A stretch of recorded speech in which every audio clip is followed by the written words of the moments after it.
Hello everyone, कैसे हो आप सब। उम्मीद करती हूँ कि आप सब ठीक होंगे। जल्दबाजी में किए गए फैसले हमेशा ही नुकसानदेह होते हैं। हमारे हित में वो कतई नहीं हो सकते। हमेशा हमें सोच समझ कर आगे बढ़ना चाहिए। तो ऐसा ही कुछ हुआ है किसी के साथ। एक घटना, सच्ची घटना पर आधारित है यह स्टोरी जो आज हम लेकर आए हैं। आइए सुनते हैं। एक बार होता क्या है, एक सुमन है, यानी सुमन। सुमन का परिवार क्या है भला? उसका भाई है, उसकी मम्मी पापा, और सुमन के घर के पास ही एक आंटी रहती है और आंटी की 3 बेटियां हैं। तो तीनों बेटियां बड़ी हो चुकी हैं और जो पापा हैं उन बेटियों के वो भी नहीं हैं, यानी वो आंटी विधवा हैं और अपनी 3 बेटियों के साथ रह रही है। एक दिन होता क्या है, उनके घर से रात को चीखने की आवाज़ आती है। सभी मोहल्ले वाले इकट्ठा हो जाते हैं। भी क्या हुआ चीखने की आवाज़ें सुनकर? तो क्या देखते हैं सामने? सामने देखते हैं एक व्यक्ति वहाँ पर खड़ा है सिर झुकाए हुए, और उसको लोग भला बुरा कह रहे हैं। और वो तीनों बेटियाँ और आंटी हैं जो वो रो रही हैं, और वो जो लड़का खड़ा है उसको कुछ न कुछ कह रही है। ऐसा क्या किया उस लड़के ने जो वो चीखने लगी, चिल्लाने लगी? ऐसा क्या हुआ ये किसी को नहीं पता। लेकिन रात का समय है मतलब, और वो इस तरह का मंजर है, और ये सभी लोग उस लड़के को भला बुरा कह रहे हैं। आखिर वो लड़का यानी एक टीचर है, और वो आंटी की बेटी को पढ़ाने के लिए आया करता था। तो बेटी आंटी के, वो जो बेटी है वो पढ़ती थी उस टीचर के पास, और अब वो ऐसे ऐसे वहाँ पर खड़ा है और वो लोग उससे झगड़ रहे हैं, भला बुरा कह रहे हैं। तो सभी कह रहे हैं भाई रात का समय है, इतनी लेट हो चुके हो, क्यों तुम यहाँ पर क्या कर रही हो, किस लिए तुम यहाँ पर आए हो? तुम्हें पता है अकेली लड़कियाँ हैं और ये इनकी माँ है, ये भी विधवा हैं, आपका यहाँ पर काम क्या है? लोग उसी लड़के को भला बुरा कह रहे हैं जो वो टीचर था, उसे पढ़ाने के लिए आता था, और कहने लगे कि भाई इस लड़के को हक नहीं है टीचर बनने का। किसी के घर में इस तरह से घुसना कहाँ की समझदारी है, कहाँ का सही है? तो अच्छा भला है जो वो उस, बुरा है जो उस लड़के को कह रहे हैं, और सभी क्या कर रहे हैं भाई गलत नज़रों से उसको देख रहे हैं। लेकिन वो लड़का बिल्कुल आराम से खड़ा है, ऐसा लग रहा है कि जैसे उसने कुछ भी नहीं किया है और वो बेकसूर है। उसकी आंखों से है ना जो पानी झलकने वाला है, रोने वाले हैं वे एकदम। मैं साफ साफ देख रही थी, वो सुमन है जो वो बता रही है कि मैं ऐसे साफ साफ देख रही थी कि वो लड़का बिल्कुल बेकसूर लग रहा था। लेकिन फिर भी लोग उसको कहे जा रहे थे, आंटी और वो आंटी की बेटियां भी मतलब इस तरह से बोले जा रही थी। तो बेचारा बिल्कुल सदमे में था और वहां से चुपचाप चला जाता है। तो एक अगले दिन होता क्या है, वो आंटी है जो वो सुमन के घर आती है।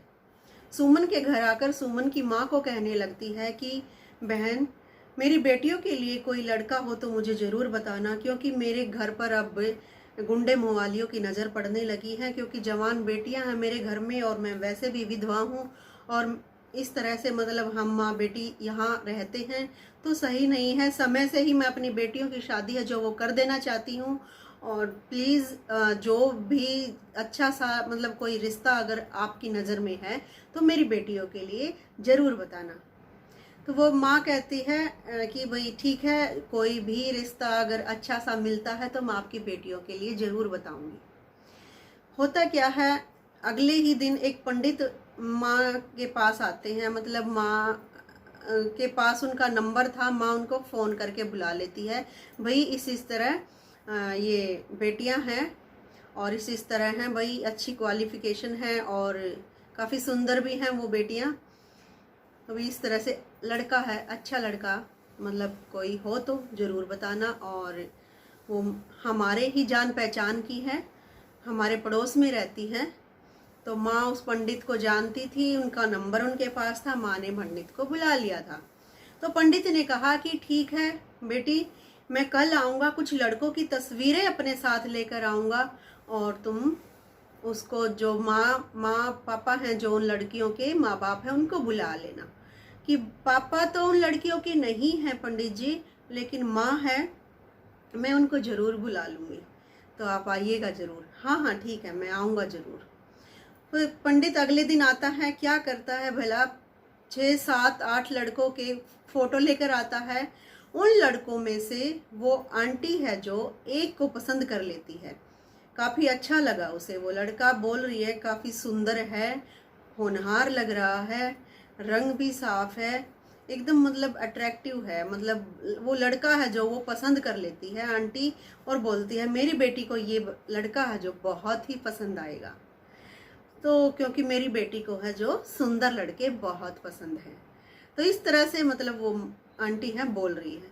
लेकिन मैंने देखा उस फोटो को उठा के, उस फोटो में सुमन कहती है मैंने देखा उस फोटो को उठा के, तो उसमें ऐसा कुछ भी नहीं लगा मुझे तो बिल्कुल भी पसंद नहीं आया वो लड़का, कुछ अजीब सा मुझे लगा।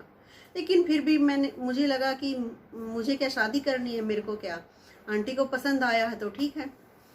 तो अगले दिन होता क्या है, पंडित मतलब मैसेज देता है फ़ोन करके माँ को कि भाई इस तरह वो जो लड़का है उसको बेटी है जो वो पसंद आ गई है, तुम्हारी बेटी पसंद आ गई है उस आंटी की, और वो ना रिश्ता लेकर आ रहे हैं। तो भी वो लड़के वाले रिश्ता लेकर आ जाते हैं, और वो जो अंजलि है, आंटी की बड़ी बेटी का नाम अंजलि है, अंजलि को रिंग पहना जाते हैं, और जो भी वो रस्म होती है ना वो कंप्लीट कर देते हैं। वो जो स्टार्टिंग में भी अपने अपने हिसाब से जगह पर जो भी बोलते हो, तो वो जो रिंग पहना जाते हैं उसको, और उसको वो अपनी तरफ से पक्का कर जाते हैं कि भाई ये हमारी हुई।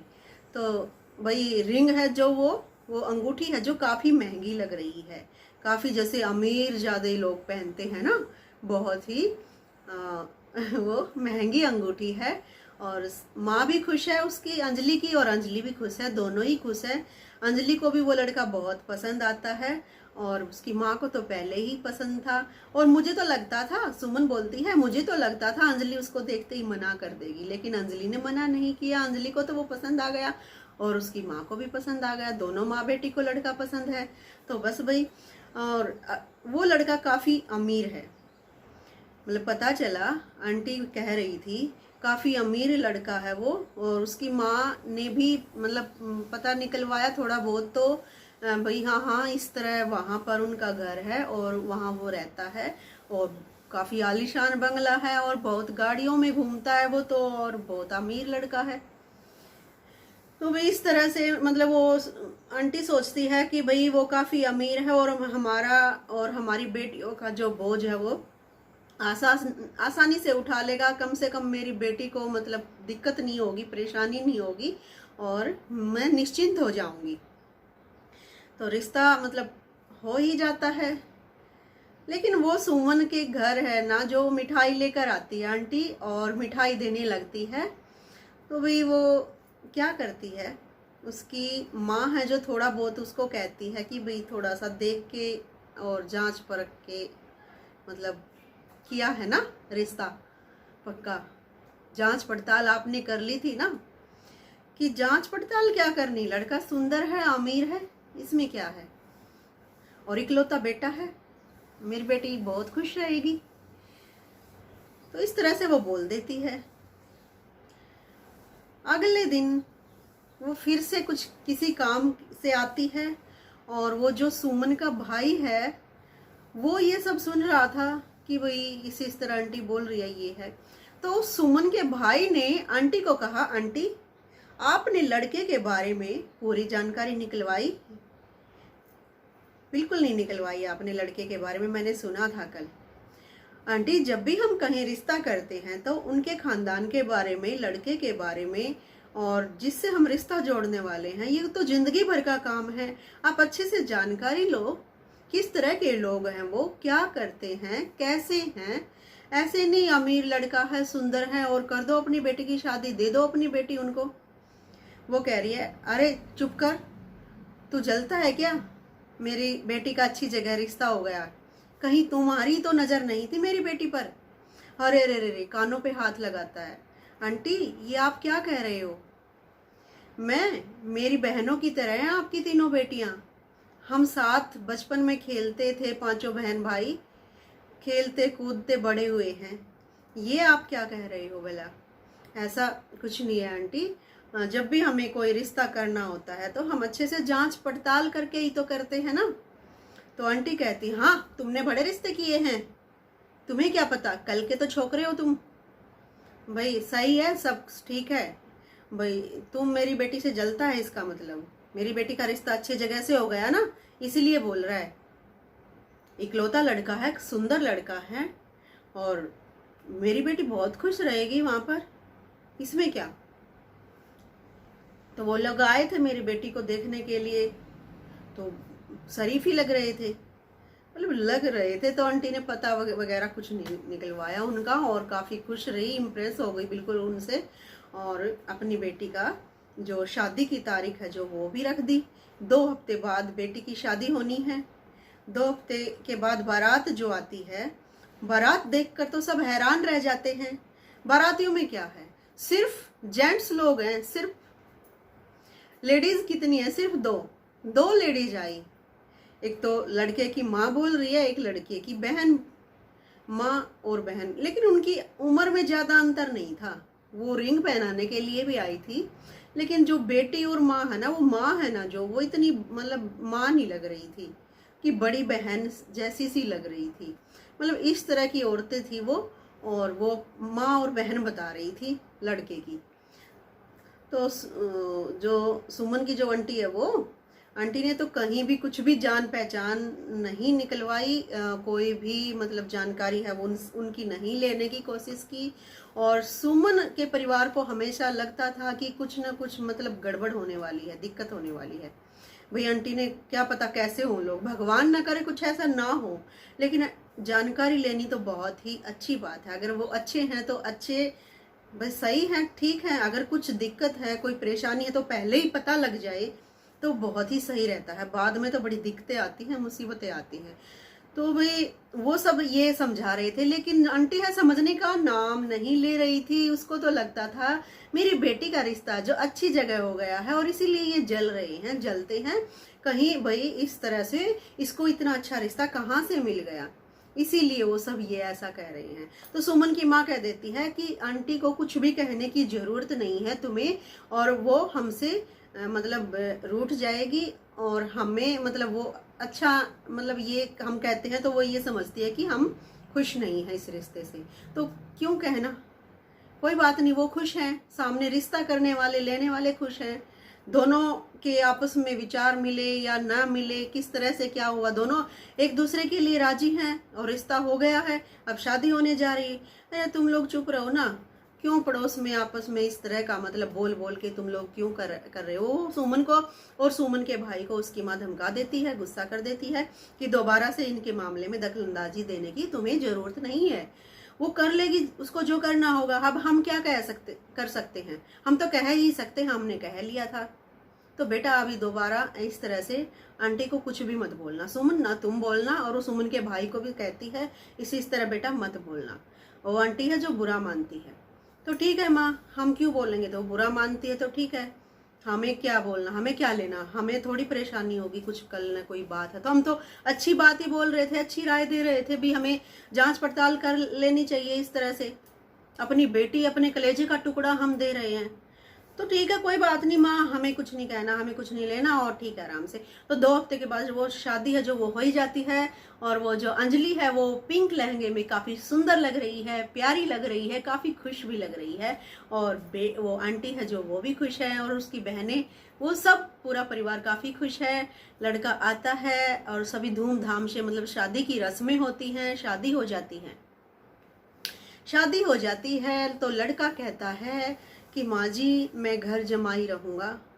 मैंने पहले भी एक बार जिक्र किया था आपसे, और आंटी के तो ध्यान से ही उतर गया था। लड़के ने कहा था कि घर जमाई रहूँगा मैं, और तो वो घर जमाई रहने के लिए मतलब तैयार हो जाता है, अपने आप ही बोल देता है।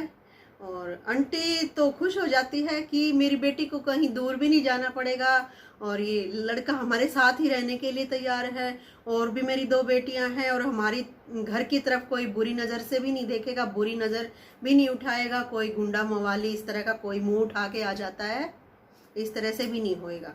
तो वो आंटी तो खुश हो जाती है। अगले दिन जब उनके घर जाती है ना, वो कहती है कि भाई उसको सुमन की माँ को कहती है इस तरह लड़का घर जमाई रहने के लिए तैयार है। तो घर जमाई, सुमन भी ये बात सुन रही होती है। सुमन कहती है कि कोई भी लड़का घर जमाई रहने के लिए तैयार नहीं होता, और वो तो इतना अमीर लड़का है। अमीर लोग तो अपना घर मरने के बाद भी छोड़ना नहीं चाहते, लेकिन जीते जी वो कैसे मतलब अपने घर को छोड़ना चाहता है। तो कुछ अजीब सी लगी सुमन को ये बात, और वो कहने लगी आंटी को, आंटी इस तरह। आंटी फिर कहती है अरे कि ऐसा कुछ नहीं है सुमन, वो हमारे पास रहना चाहता, हम अकेले हैं बस। वो इतना अमीर है, इतनी गाड़ियों में घूमता है, एक छोटे से घर में वो कैसे रह सकता है। मतलब उसके आगे तो, उसकी अमीरी के आगे तो आपका घर कुछ भी नहीं है। तो वो भाई यही समझा होगा, यही माना होगा कि अकेली है आंटी, अकेली रह जाएंगी। और इस तरह सहारा बनने के लिए, मुझे तो सहारा ही है, मेरे को क्या दिक्कत है, मेरे को तो कोई परेशानी ही नहीं ना। आंटी कहती है कि अच्छा ठीक है। फिर भी वो नहीं मानती। वो जो बेटी है जो, वो विदा होकर क्या अपने ही घर में रह जाती है। एक रूम आंटी नीचे वाला मतलब अपनी बेटी के लिए स्पेशल रख लेती है कि भाई ये इस तरह। तो भाई वो अपने घर में ही रहने लगती है। 2-3 दिन होते हैं, 2 दिन हो जाते हैं बस। जैसे आज, जैसे कल शादी थी, रात हुई, सुबह हो गया। सुबह हुआ तो वो दिन में मतलब वहां पे लोक लगा था, लोक लगा था क्योंकि वो आंटी ने तो बताया था इस तरह वो घर जमाई रहेगा, और यहाँ पर तो लोक लगा है। सुमन छत से देखती है, लेकिन वो कहती है अपनी माँ से आके कि माँ उनके घर तो लोक लगा है, वो ताला लगा है, कहाँ चले गए वो। अरे नई शादी हुई है, मंदिर गए होंगे, इधर उधर गए होंगे, कोई बात नहीं बेटा आ जाएंगे। तो ठीक है कोई बात नहीं, आ जाएंगे भी, गए होंगे कहीं घूमने, ये मान लेते हैं वो लोग। फिर अगले दिन वो माँ कहती है, सुमन की माँ, बेटा ले ये पैसे दे आ, और इस तरह मेहमानों ने दिए थे और सुमन की शादी में इकट्ठे हुए थे, ये मैं देना ही भूल गई, ले ये तू दे के आंटी को। वो जाती है। अगले दिन फिर वहां पर लोक होता है, ताला होता है। सुमन आती है, माँ वहां तो ताला लगा है, मैं मतलब कैसे मतलब ये देकर आती। सुमन की माँ सोचती है कि सुमन मजाक कर रही है। सुमन क्या हर टाइम मजाक लगा रखा है, जाओ दे के आओ आंटी को। माँ मैं सच बोल रही हूँ, वहां पर ताला लगा है, ताला, वहां कोई भी नहीं है, मैं कैसे किसको देकर आऊं। सुमन उसका हाथ पकड़, वो सुमन की माँ उसका हाथ पकड़ कर ले जाती है, चल तू ज्यादा बकवासबाजी करती रहती, मस्ती सूझती रहती है ना तुम्हें हर टाइम। देखती है माँ सच में ताला है भाई, अगले दिन भी ताला है, फिर अगले दिन भी ताला है वहां पर। यार इतना बड़ा ताला लगा हुआ है, आखिर वो लोग गए कहाँ। अभी तो शादी हुई थी, नई शादी थी, लड़का भी यहीं घर जमाई रहने वाला था, वो लोग कहाँ चले गए। सुमन का भाई कहता है कि शायद उनके साथ कुछ बुरा हुआ है, उनके साथ कुछ बुरा हुआ है, और आंटी शर्म के मारे ये घर छोड़कर चली गई है। अरे घर छोड़कर कैसे जा सकती है, आंटी के घर में तो बहुत सारा सामान पड़ा है, सामान को लोड करने के लिए कोई ट्रक वगैरह कुछ आता व्हीकल तो आवाज होती, ऐसी तो कोई आवाज रात को सुनाई नहीं दी कभी भी, किसी भी रात। मतलब चक्कर क्या है ये। तो ताला भी लगा है, तो वो कहीं चले गए होंगे, घूमने, नई शादी, इस तरह से कितने 2-3 दिन हो गए हैं, वहां पे ताला लगा है, ऐसे कैसे। और घूमने जाएंगे तो जिसकी शादी हुई है नई, उसकी बेटी और उसका दामाद जाएंगे, वो सभी कहाँ जाएंगे भाई, क्या पता वो अपने घर ले गया हो सभी को। हाँ ये भी हो सकता है, क्या पता वो भाई अमीर शहजादा था उनका बटेऊ, उनका जो दामाद था, वो शायद सभी को अपने साथ ले गया हो। 2-4 दिन ऐसे ही फिर चले जाते हैं, क्या पता शायद अपने घर ले गया हो। तो रात को होता क्या है, चीखने चिल्लाने की आवाज आती है। वो छत पर जाती है, देखती है भाई कौन चीख रहा है, कौन चिल्ला रहा है। माँ कोई उनके घर में चीख रहा है, चिल्लाने की आवाज आ रही है। माँ देखती है कुछ नहीं मिलता, क्यों तब तक वो आवाज है जो चुप हो जाती है। फिर अगले दिन फिर ऐसे ही चीखने चिल्लाने की आवाज़ आती है। एक दो मोहल्ले वाले को भी सुनती है, वो सोचता है कि शायद वो एक वो लड़का था ना, वो टीचर, वो घुसा था उस दिन, आ रही थी शायद, ऐसे ही वहम है हमारा इसीलिए आती। बंद घर है, ताला लगा हुआ है, चीखने चिल्लाने की आवाज़ कहाँ से आएगी भला, तो वहम है उनका। तो इस तरह से चीखने चिल्लाने की आवाज़ वहाँ पर आ रही है, मोस्टली सुनाई देती है। हर मतलब रात होते ही फिर चीखने चिल्लाने की आवाज़ आने लगती है उस घर से।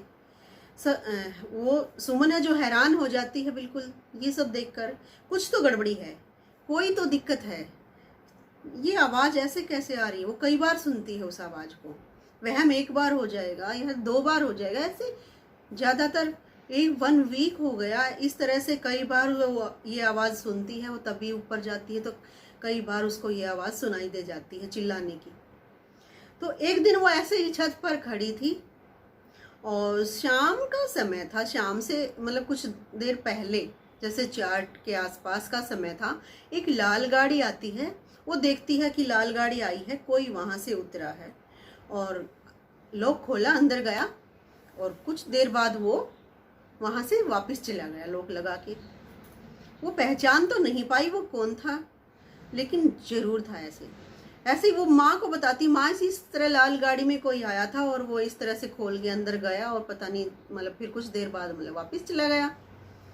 कि अच्छा, तो सभी ऐसे सस्पेंस में होते हैं भाई, पता नहीं क्या कैसे किस तरह क्यों, मतलब सवालों का जवाब है जो उनको मिल नहीं रहा और थोड़ा ये तो लगता ही भाई ऐसा क्या है, कौन था। तो इस तरह से वो सोचते, फिर सोचते छोड़ो हमें क्या लेना देना भाई, हमें क्या।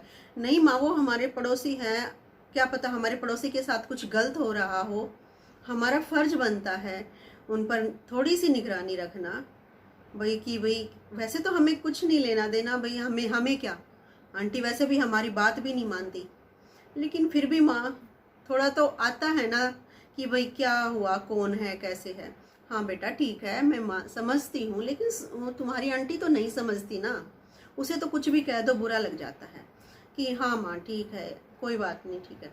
तो एक दिन होता क्या है, आंटी को क्या पता था कि भाई इस तरह हो जाएगा, कि उनकी जो जिंदगी है आगे की इतनी मतलब गंदी होगी, इतनी बेकार होगी और उसको बुढ़ापे में ये दिन देखने पड़ेंगे और उनके साथ कुछ ऐसा हो जाएगा। आंटी को क्या पता था, लेकिन आंटी के साथ तो बस होना था। अगले दिन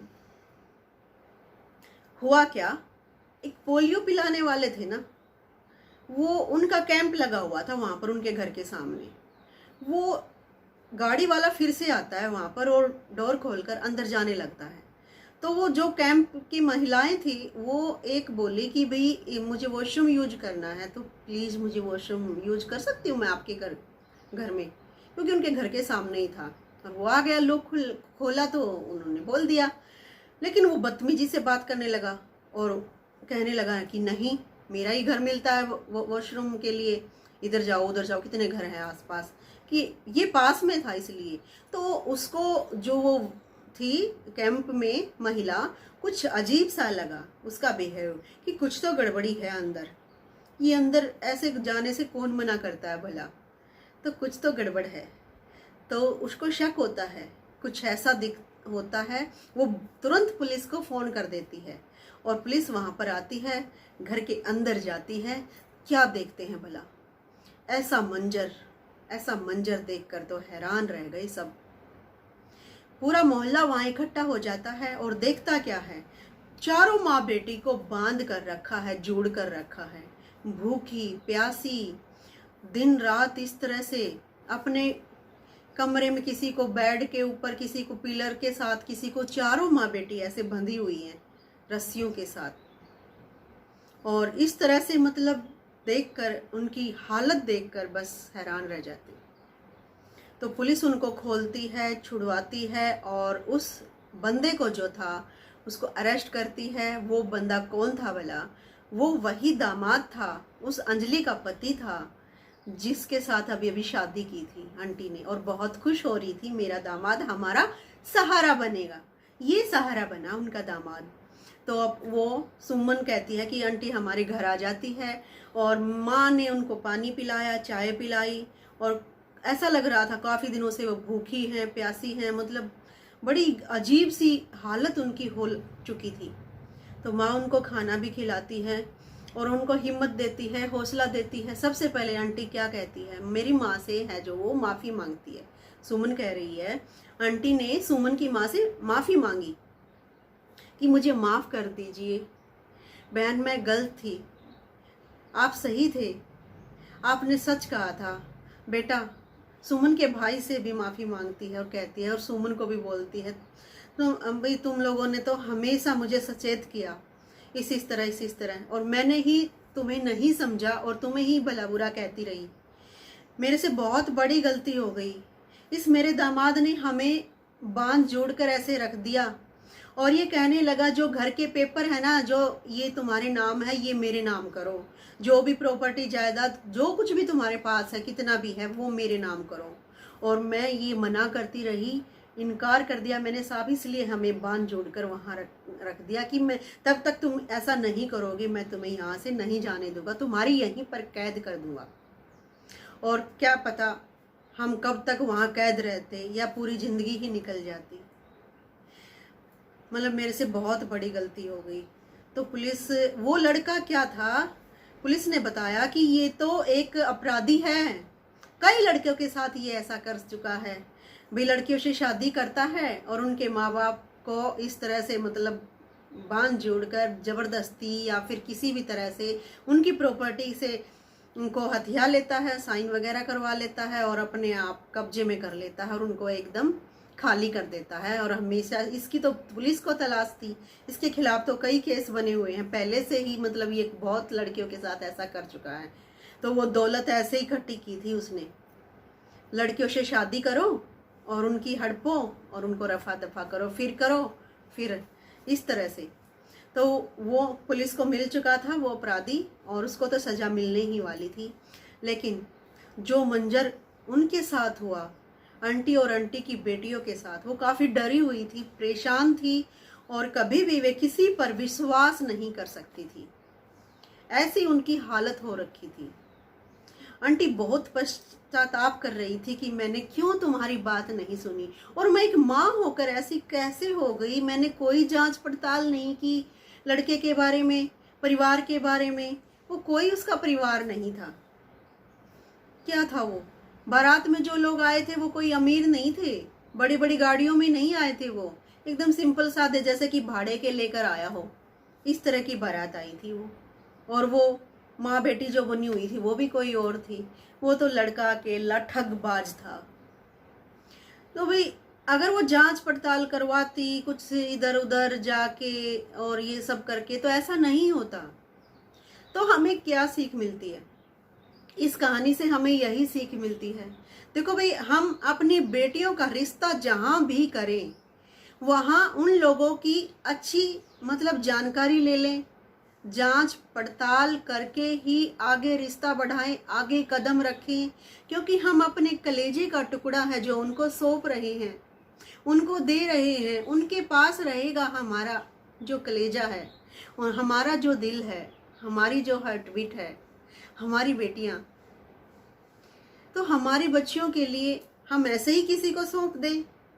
देखे ना वो उसको सही रखेगा, कैसा परिवार है, किस तरह से है, ये सरासर जो आपराधिक माइंड का था वो। तो कई बार ऐसा हो जाता है, बहुत ही खूंखार और आपराधिक लोगों से हम रिश्ता जोड़ बैठते हैं, नादानी की वजह से, नासमझी की वजह से, या जल्दबाजी में किया। आंटी ने तो रिश्ता बहुत जल्दबाजी में किया क्योंकि वो करना चाहती थी, उसको लगता था मेरी बेटियों का रिश्ता जल्दी से जल्दी हो जाए, क्योंकि वो तो एक विधवा थी और बेटियां इस तरह से मतलब 3 बेटियां उसके पास थी। उसको लगता था कि जल्दी से मुझे भी कोई सहारा मिलेगा, मेरी बेटियों का सहारा मिलेगा। और वो मतलब समझ सकते हो आप एक माँ की चिंता। तो इस तरह से भाई उसे लड़का जो जल्दबाजी में मतलब पसंद कर लिया और अपनी बेटी की शादी कर दी। तो कितनी भी बड़ी मुसीबत क्यों ना हो, कितनी भी जल्दबाजी क्यों ना हो, कितना ही कुछ भी मतलब बस जांच पड़ताल करके सामने वाले के मतलब तब तसल्ली हो जाए ना कि हाँ सब सही है, तभी हम रिश्ता करें, तभी हम आगे बढ़ें और अपनी बेटियों को उनको सौंपें। इससे हम ये बहुत बड़ी सीख हम ले चुके हैं। कई बार ऐसा हो जाता है, हमने आसपास भी देखा होगा, हमारे समाज में, हमारे मोहल्ले में कई बेटियों के साथ ऐसा हुआ है, देखा है ना। आप कई लोग कमेंट में ज़रूर बताना कि हाँ इस तरह भाई बेटी का जो सामने वाला जो परिवार है, घर है, जो ससुराल है, वो सही नहीं मिला और बहुत बड़ी गलती हुई। और कई बार तो इस गलती का बहुत बड़ा जोखिम उठाना पड़ता है, नुकसान उठाना पड़ता है, बेटी को बहुत बड़ी कीमत चुकानी पड़ती है। बेटी को उसको जान तक भी वो मार देते हैं, जान तक भी मतलब उनकी सेफ नहीं होती। कितने केस चला दिया, ये कर दिया, वो कर दिया, दहेज के लालचियों के। तो कोई किस तरह से धोखाधड़ी करता है, कोई किसी तरह से, कोई कैसा है, कोई किस तरह से है। ये नहीं कहती मैं कि सब एक जैसे हैं, बहुत अच्छे हैं, बहुत सुलझे हुए लोग हैं समाज में, बहुत ही प्यारे हैं और अपनी बहुओं को बिल्कुल बेटियों की तरह रखते हैं और राजकुमारियों की तरह मतलब सम्मान करते हैं, उनका प्यार से रखते हैं। वो अपनी बहू को सिर आंखों पर रखते हैं, उनकी भावनाओं को समझते हैं। लेकिन कुछ परिवार उनको कुछ नहीं समझते। तो हमें हमेशा रिश्ता है जो वो जांच परख करके करना है अपनी बेटी को, तभी हम सामने वाले के साथ हम उसको मतलब किसी न किसी रिश्ते में जोड़ेंगे, जब हमें पूरी तरह से दिल में तसल्ली हो जाएगी कि भाई हाँ सब सही है, सब ठीक है, अच्छे लोग हैं और हमारी राजकुमारी वहां पर खुश रहेगी। पापा की परियों, तुम भी ध्यान रखना, कभी भी ऐसे चंगुल में मत फंसना और कभी भी अपने माँ बाप का दिल मत दुखाना। और हमेशा जो बुराई है उसके खिलाफ तुम लड़ना, अत्याचार को मत सहना, क्योंकि सामने वाला कई बार क्या होता है, बहुत अत्याचार करता है और हम उसको सहती चली जाती हैं। भाई दुख होगा, समाज में बुराई होगी, हमारे माँ बाप क्या सोचेंगे, हमारे माँ बाप पर तो दुखों का पहाड़ टूट पड़ेगा। नहीं, जब तुम्हारे साथ कुछ भी बुरा हो रहा है तो तुम अपने माँ बाप से भी शेयर करोगे और उसका सामना करोगे, अपने साथ कुछ भी गलत नहीं होने दोगे। तभी ये समाज है जो सुधर पाएगा, लोगों की सोच बदल पाएगी, लोगों का जो भावनाएं हैं ना वो बदल पाएंगी। हमें भी खुद से इसमें उतरना होगा। तो सभी लड़कियों का यही मैसेज है कि हमें अपने ऊपर अत्याचार सहन नहीं करना है और ध्यान रहे हमें किसी पर अत्याचार करना भी नहीं है। हमें भी अपने जो हमारा वो नया परिवार है उसकी भावनाओं की कदर करनी है, उनके प्यार की कदर करनी है। कई बार होता क्या है, लड़कियां भी मतलब ऐसा कर देती हैं कि सामने वाले के परिवार की भावनाओं को नहीं समझती और उन्हें काफ़ी तंग कर देती हैं। कुछ लड़कियां ऐसी भी होती हैं और कुछ लड़कियां ऐसी भी होती हैं सामने वाले उस पर अत्याचार करते जाते हैं और वो सहन करती रहती हैं, अपने माँ बाप तक को भी नहीं बताती। तो ऐसा भी नहीं करना है, बैलेंस बना के चलना है इस समाज में, इस दुनिया में और इस अपने प्यारे से परिवार में। हम तभी खुश रह पाएंगे, सुखी रह पाएंगे। तो ये थी एक छोटी सी तो नहीं कहूँगी, प्यारी सी और एक बहुत बड़ी सीख देने वाली स्टोरी। कल फिर मिलते हैं एक नई स्टोरी के साथ, नए जोश के साथ, नए जज्बे के साथ, नई हिम्मत के साथ। तब तक सामना करना तुम लड़कियों इस समाज का, इन बुरे लोगों का और इन अत्याचारियों को हमेशा दबा कर रखना। हमें नहीं सहना है कोई भी जुल्म अपने ऊपर। जब हम कोई जुल्म अपने ऊपर सहेंगे नहीं तो जुल्म हम पर कोई करेगा नहीं, जुल्म करने की कोई हिम्मत नहीं कर पाएगा। Thank you so much. अगर पसंद आए तो स्टोरी लाइक करना, शेयर करना अगर किसी के काम आ सके तो, और प्लीज़ चैनल को सब्सक्राइब करना ताकि आने वाली हर वीडियो का नोटिफिकेशन आपको मिल सके, आप तक सबसे पहले पहुंचे हमारी वीडियो, हमारी स्टोरी। बाय। जय हिंद।